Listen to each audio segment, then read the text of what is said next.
Good morning. সকাল সকাল শুরু করে দিলাম ঘরের নিত্য কাজকর্ম। বাপরে বাপ, চাদরটাকে ঝেড়ে একটু পরিষ্কার মানে মানে একটু ঝেড়ে ঝুড়ে আবার পাতলাম, কারণ এটা কাঁচা চাদরই ছিল।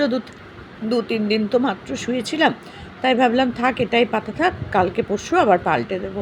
সেই জন্য এটাকে একদম তুলে তুলে ভালো করে ঝেড়ে দিলাম।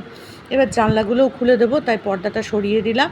আর ঘরের মধ্যে না কি বলবো, আর যত ড্যাম্প হয়ে যা, বৃষ্টি হচ্ছে তো, বৃষ্টির সাথে সাথে যেন ভ্যাপসা ভ্যাপসা গন্ধ হয়ে যাচ্ছে, সেটা যেন আরও বিরক্তিকর ব্যাপার। তো সেই জন্য জানলা টানলাগুলো না খুলে রাখলে একদম বাজে লাগছে। তো জানলাগুলো খুলে দেবো। দেখো, আমার ননদের সাথে কথা বলছি একটু, আর কী নিয়ে যেন একটা কথা বলছিলাম আমি।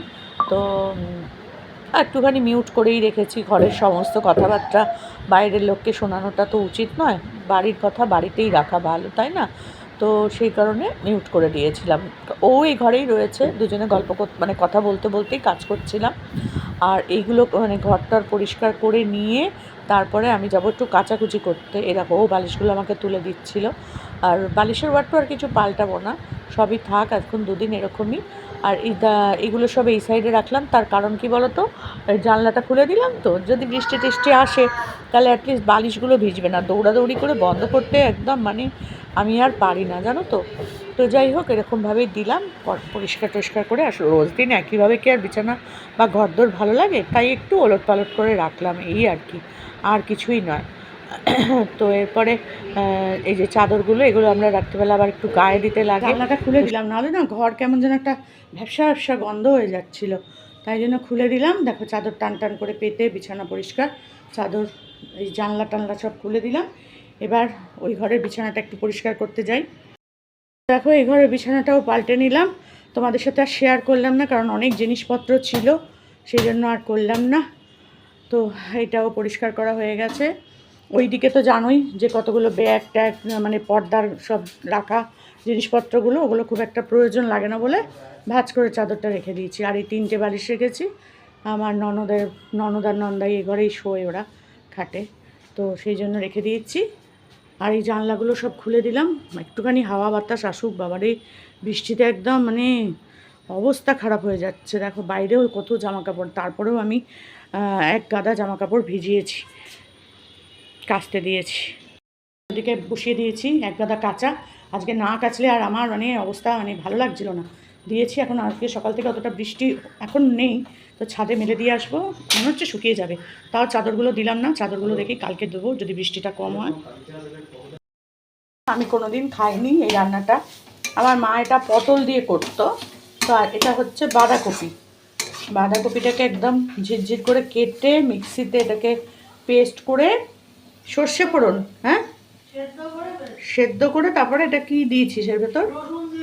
রসুন, কাঁচা লঙ্কা, আর এই কালো কালোটা কি, কালো জিরে, কালো জিরে, এইসব দিয়ে এটাকে পুরো নাড়ানো চাড়ানো হবে, একদম পুরো মানে একটু একটু ভাজা ভাজা করে নেওয়া হবে।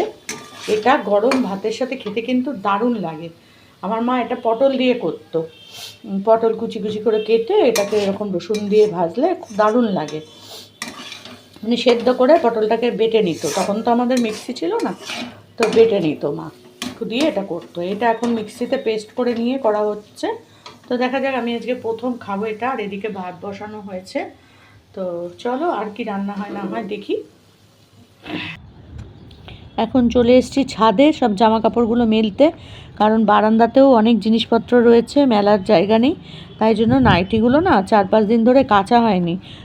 এত বৃষ্টি মানে মেলারও জায়গা ছিল না। আর কেচে যদি আমি না মেলতে পারি, ওই ঘরের মধ্যে শুকালে কি হয় বলো তো, একটা কেমন যেন বিচ্ছিরি টাইপের গন্ধ হয়ে যায়, আর ওই গন্ধওয়ালা নাইটি আমি একদম পরতে পারি না। আমার অনেকগুলো নাইটি বলে ভগবানের কৃপায় বেঁচে গেছি গো, নাহলে হয়তো যে বাসি নাইটি পরেই হয়তো কাটাতে হতো, এমন অবস্থা। তো যাই হোক, তো মেলে দেওয়ার পর দেখলাম যে এরকমভাবে একটা একটা করে ক্লিপ দিয়ে রাখলে হবে না, সেই জন্য দেখো আবার সব লম্বা লম্বা করে মেলে দুটো দুটো মানে দুদিকে দুদিকে দুটো দুটো করে ক্লিপ লাগালাম, না হলে না এই একটা করে ক্লিপে এখানে রাখা যেত না, উড়ে সব নিচে নিচে ওই নোংরার মধ্যে পড়ে যেত। তার থেকে এরকম লম্বা করে ঝুলিয়েও দিলাম, হাওয়াটাও ভালো করে লাগবে, তাড়াতাড়ি শুকিয়ে যাবে। আর এইদিকে দুদিকে দুদিকে দুটো দুটো করে ক্লিপ লাগালাম, তাহলে আর কি বলো তো ওই পড়বে না, অ্যাটলিস্ট আর শুকোবে তাড়াতাড়ি। আর সামনে দেখো কিছু জামা কাপড় আছে, ওইগুলোকে আগে মেলা হয়েছিল, কারণ একসাথে তো এত জামা কাপড় মেললে আমার ক্লিপগুলো হারিয়ে যাচ্ছে। কত ক্লিপ আমি কিনি জানো, সে ক্লিপ খুঁজে পাই না আমি, আমার তো খুঁজে না পাওয়া একটা রোগ হয়েছে। তা সেই জন্য যা পেয়েছি তাই দিয়েই এগোটা ছাদে মেলে দিলাম। এদিকে 5টা নাইটি মেলেছি, একটা তো আমি পরেই আছি, সেটাও আবার দুপুরবেলা এখন স্নান করে গিয়ে ছাড়বো। ব্যাস, এটা আর কাচবো না, এটা 2-4 দিন আগেই সার্ফে মানে তোমার মেশিনে কাচা হয়েছিল। তো যাই হোক, আমি তো প্রতিদিন 3টে-4টে করে ছাড়ি, আমার নাইটি নোংরা হয় না। তো আমার চাদরও যেরকম নোংরা হয় না, আমার নাইটিও সেরকম নোংরা হয় না, জানো তো। তো যেহেতু ওই 2 দিন অন্তর 4 দিন অন্তর কাচি চাদর, আর নাইটি তো জানোই 3বার করে ছাড়ি। তো এইগুলো সব কাচা হয়ে গেছিলো, এগুলো সব তুলে নিলাম। নাপতে গিয়েও নাপতে পারলাম না, কারণ যেভাবে মেলেছিলাম তাতে দেখছি হাওয়াতে আরও উড়ে উড়ে যাচ্ছে। আবার ওগুলোকে একটু বেশি করে ভেতর দিকে ঢুকিয়ে ঢুকিয়ে আবার আমি ক্লিপ লাগাতে চলে এলাম। দেখো হাওয়া, দেখো কী পরিমাণ হাওয়া, মনে হচ্ছে না আমাকেই উড়িয়ে নিয়ে চলে যাবে। তো মানে এত হাওয়া দিচ্ছে কি বলবো।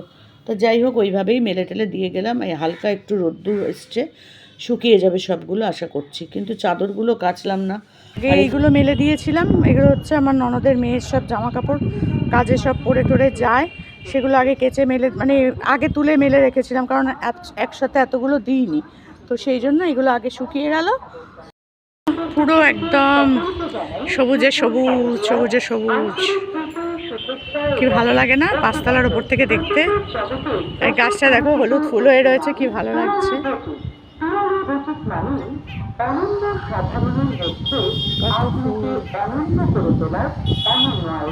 ওইখানে হচ্ছে একদম পুরো কলা বাগান, পুরো কলা গাছে ভর্তি হয়ে গেছে।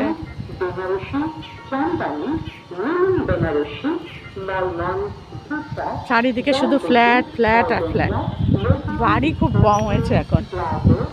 এইগুলো বাড়ি, এই জায়গাটা পুরোটা বাড়ি, এগুলো পুরো বাড়ি।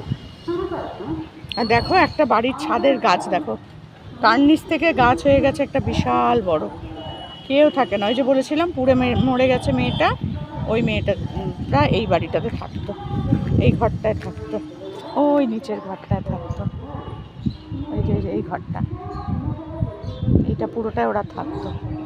তো নিচে এসে দেখলাম যে ঢ্যাঁড়স রান্নাটাও হয়ে গেছে, সর্ষে বাটা দিয়ে, শুধু আলু দেওয়া হয়নি, শুধু সর্ষে দিয়ে করেছে, কারণ সর্ষেগুলো ঢ্যাঁড়সগুলো না পুরো 3 দিন ধরে ফ্রিজে রয়েছে, রান্নাই হয়নি, ওই জন্য ঢ্যাঁড়সগুলো শুধু ঢ্যাঁড়স দিয়ে করে দেওয়া হলো, যা উঠে যাবে বাবা। আর তারপরে তোমার ওদিকে ভাতটাও হয়ে গেছে, এটাও হয়ে গেল, ঢাকা দিয়ে রাখা হলো। আজকে আমাদের এই রান্না হয়েছে, মাছ মাংস কিচ্ছু আনা হয়নি। দেখো আমার রান্নাঘর পরিষ্কার পরিচ্ছন্ন করে রাখা হয়ে গেছে, কারণ জানোই আমি পরিষ্কার পরিচ্ছন্ন থাকতে ভালোবাসি। তো এই দেখো সব রান্না বান্নার পর আমি রান্নাঘরটা পুরো পরিষ্কার করলাম, গ্যাস পরিষ্কার করলাম, গ্যাসের নিচ পরিষ্কার করলাম, যাবতীয় বাসন সমস্ত মেজে মুজে রান্নাঘর একদম আমি ঝকঝকে পরিষ্কার করে ফেলেছি। আমি একটুও নোংরা সহ্য করতে পারি না, এখনও ভিজে আছে, আঙুল দিয়ে তোমাদেরকে দেখালাম। কে এসেছে ঝুটি বেঁধে আমাদের বাড়িতে, ঝুটি বাঁধা, কে বেঁধে দিয়েছে? মা তোমার ঝুটি কে বেঁধে দিল? এদিকে আসো, এদিকে আসো, ঝুটি কে বেঁধে দিয়েছে? মা মা ঝুটি বেঁধেছে। মা আসেনি, বাবা এসেছে। আচ্ছা কোথায় যাচ্ছ? চলে যাচ্ছ? টাটা, আমার কাছে আসবে না, আমি কাটবো কিন্তু মা,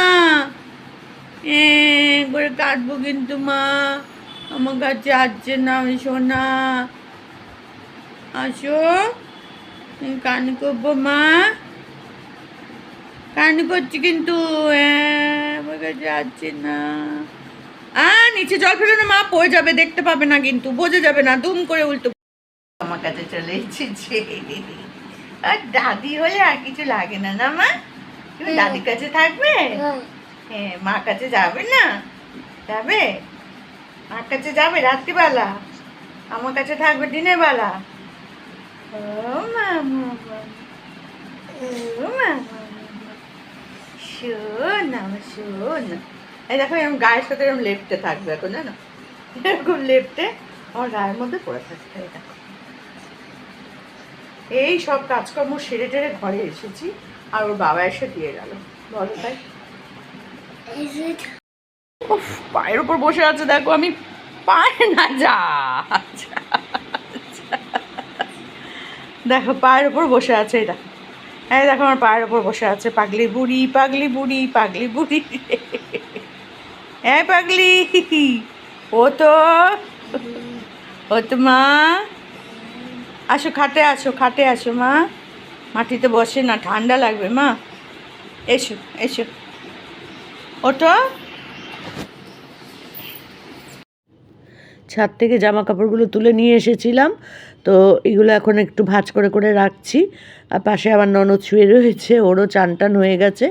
এবার আমরা খাবো, এখনও খাওয়া দাওয়া হয়নি, সব তুলে তুলে ভাঁজ করে রাখছি, কারণ খেতে বসলাম আর হয়তো তখনই বৃষ্টিটা নামলো, তো তখন আবার বিপদ হয়ে যাবে। ওই জন্য তাড়াতাড়ি করে এগুলো সব ভাঁজ টাজ মানে তুলে তুলে নিয়ে এসে একবারে ভাঁজ করে গুছিয়ে রেখে দিচ্ছি। এই খাটের ওপর পড়ে থাকবে, তখন আবার কখন ভাঁজ করব, তার থেকে একবারে কাজ সেরে নিয়ে বসো। আমার বাবা এই হচ্ছে ইয়ে। আর শাড়িটাও কালকে পরে বেরিয়েছিলাম, তো এসে সব মেলে দিয়েছিলাম, সব মেলে টেলে দিয়ে এটা একটুখানি হালকা হালকা ভিজেছিল, কারণ আমি তো বৃষ্টিতে মানে গুড়ি গুড়ি বৃষ্টি পড়ছিল, কিন্তু ছাতাটা আর খুলিনি, যে একটুখানি রাস্তা টুক করে চলে যাব আর ছাতা খুলবো না। এক হাতে শাড়ি ধরবো, এক কাঁধে ব্যাগ, আবার আর ছাতা দরকার নেই, টুক করে চলে যাব। দেখো দুই ভাই বোনে বসেছে খেতে, দেখতে তো খুঁড়তো তো ভাই বোনেরা, ঠিক আছে, একই রকম দেখো দেখতে। দেখো হ্যাঁ কি, খাও খাও খাও খাও খাও খাও, তুমি খাও তুমি খাও তুমি খাও। ভালো মা, দাদা খাচ্ছে, শোনা, দাদা খাও, দাদা দাদা খাবে, কিছু বলবি না।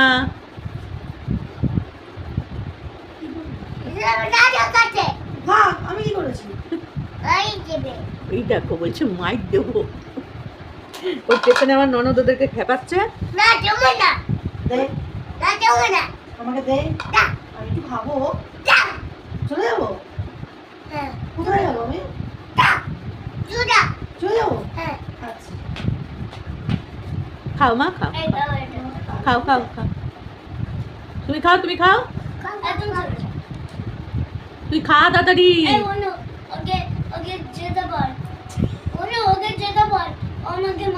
না মারবে না মারবে না, আমি আছি তো। বনুর চোখ দেখ,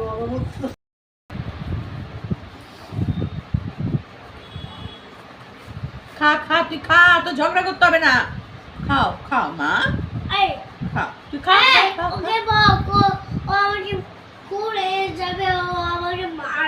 মারবে না মারবে না, না না মারবে না, খাও খাও।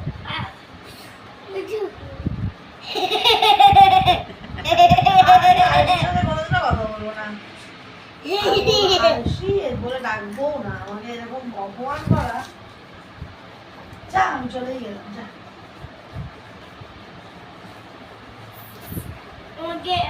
বাটিটা এদিকে সরিয়ে নিয়ে এবার খাও, আগে খাও তারপর দেবো, আগে খেয়ে নাও, খাওয়াটা হয়ে গেলে দেবো, খাও।